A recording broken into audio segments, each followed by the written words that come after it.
Hello there! I'm Scotty. You're not. Well, I was in the mood for some crap, so I decided to watch some crap. Well, this wasn't as crap as I thought it was gonna be, but it's still almost crap. We're talking about Jack in a Box from 2019. I remember seeing this at Walmart and thinking it did not look good. And I've heard some things here and there. Maybe a pink hue, it's because of the screen. Yeah, um, my drapes. So,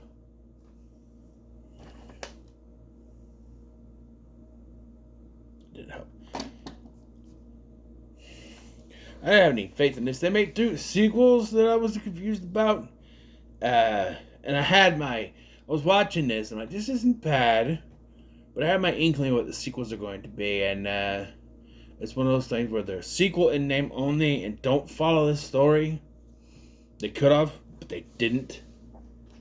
I mean, I'm guessing they follow the rules, but yeah. So the story tells of Casey, who starts working at this antique store, and he finds this Jack in a Box, and after he's found it and he opens it, and people start to get killed. And, yeah. And so he's got to find a way to stop it.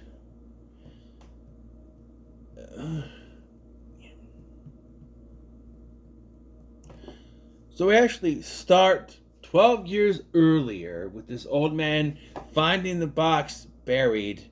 He opens it, and his wife ends up getting killed. We flash forward. I do like this opening a little bit because the way they cut it, you think it's going to be because he opens it, whatever, the Jack box comes out, and then when the wife finds it, it starts to go on its own, and you see the Jack box is there, and then you just see this. You see the hand comes out and it cuts, and you could have just done her scream and him walk up and find nothing, right? But you actually see it grab her, pull her in.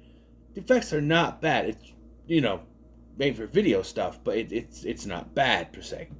But yeah, and this was a pretty decent opening, which I was like, okay. I mean, it's not total crap. And we meet Casey, who is American, but is very much trying to hide his British accent because this is a British-made movie. Made by not Jermaine Fowler, that's a different... Jeffrey Fowler or something, no relation. He's British. This makes me think that my Irish heritage is somewhere there. I mean, on my dad's side at least, but anyway, yeah, he starts working in this antique store. He meets this girl whose name I do not know. Hold on. I can look it up here quickly.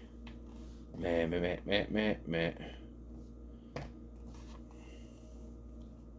on. Microsoft Edge. This is gonna help me because I was kind of one of those things I didn't particularly care to watch, but Phantasm Ravenger, that's how long it's been since I've looked something up on here.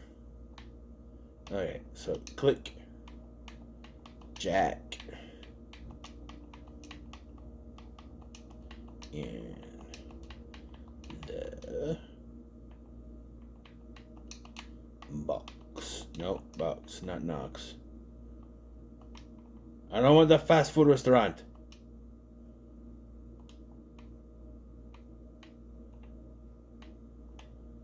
Really? Do I have to put the for it to register? Oh, for the love of... Lawrence Fowler. Yes, is who directed it. No relation. Lisa is her name. She works there, and she makes a joke about how, Rachel is our boss, but she barely shows up unless it's to fire someone, so if you see her, I would go the other way, or something like that. They uncover the Jack in the Box. Casey finds it, and yeah. And that night,